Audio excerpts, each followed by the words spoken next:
Ngome ya vijana ya ACT Wazalendo imetoa taarifa baada ya kufuatilia uzinduzi wa jukwaa la vijana Tanzania Youth Platform Tanzania YPT uliofanyika Januari 10 mwaka 2025 kwenye ukumbi wa kimataifa wa mikutano wa Julius Nyerere JNICC jijini Dar es Salaam, tukio lilohudhuriwa na wadau mbalimbali wa masuala ya vijana. Kwa mujibu wa taarifa iliyotolewa na Rukaiya Mahmoud Nasil, naibu katibu ngome ya vijana ACT Wazalendo, imesema uanzishwaji wa jukwaa hilo hauendi sambamba na mchakato ulioanzishwa wa kuundwa kwa Baraza la Taifa la Vijana ambalo lina msingi wa kisheria.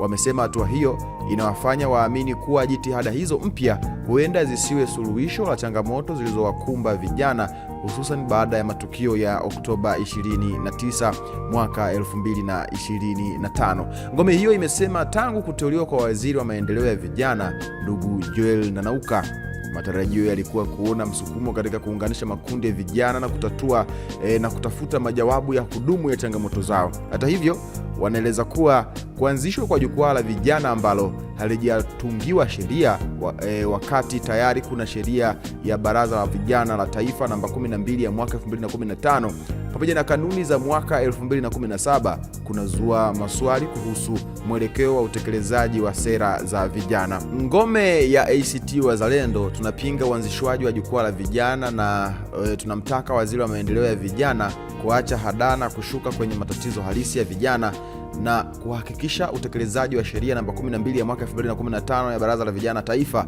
unaanza mara moja na makundi yote ya vijana yanapata nafasi katika jukwaa hilo ili waweze kuibua matatizo yao na njia ya kuyashughulikia.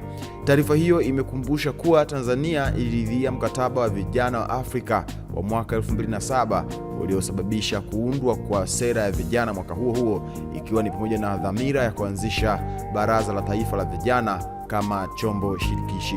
Ngome ya vijana ya ACT Wazalendo imeitaka serikali kuzingatia matakwa ya sheria na kuhakikisha mchakato wa Baraza la Taifa la Vijana ili makundi yote ya vijana yapate fursa sawa ya kushiriki, kuwasilisha changamoto zao na kushiriki katika kutafuta ufumbuzi.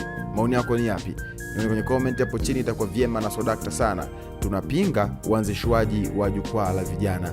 Ngome ya vijana ACT wameweza kutoa tamko hilo hapo. Hii ni VOT Media, wakati wote sisi tumechangamka. Hamasa ni kuendelea kusubscribe katika YouTube channel ya kwetu.